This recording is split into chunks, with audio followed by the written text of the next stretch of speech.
નૈમિષે સુતમાસીન મભિવાદ્ય મહામતીમ. હે મહામતી વાળા, હે બુદ્ધિશાળી,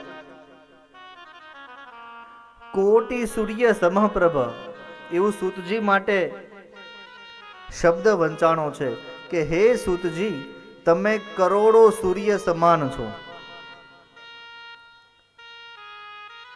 કરોડો સૂર્ય સમાન હોય એટલે કેવલ ફિઝિકલી નહીં.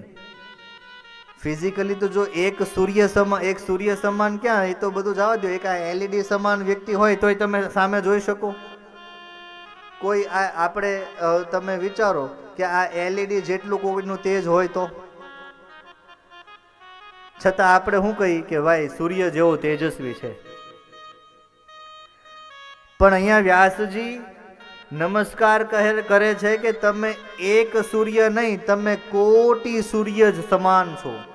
ભાગવતજીમાં સૂર્યને જ્ઞાન કહ્યું છે અને વ્યાસજીને જરાય સંકોચ નથી કોટી સૂર્ય સમાન કહેતા, કારણ કે એક સૂર્ય ક્યારેય પૃથ્વીને પ્રકાશ આપી જ ન શકે.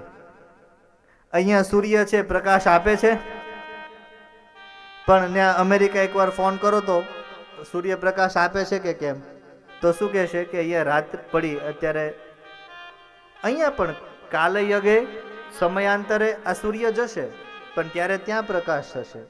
એક જ સૂર્ય આ પૃથ્વીને પ્રકાશિત કરે પોસિબલ નથી. હા, એક સૂર્ય આ બાજુ, એક સૂર્ય આ બાજુના ચારે બાજુ સૂર્ય તમે ગોઠવી દો મહારાજ, તો પૃથ્વી પ્રકાશિત થાય. એટલા માટે અહીંયા કોટી સૂર્ય સમપ્રભ કીધું કે તમે એક નહીં, હે પ્રભુ તમે કરોડો સૂર્ય સમાન તમારું જ્ઞાન છે.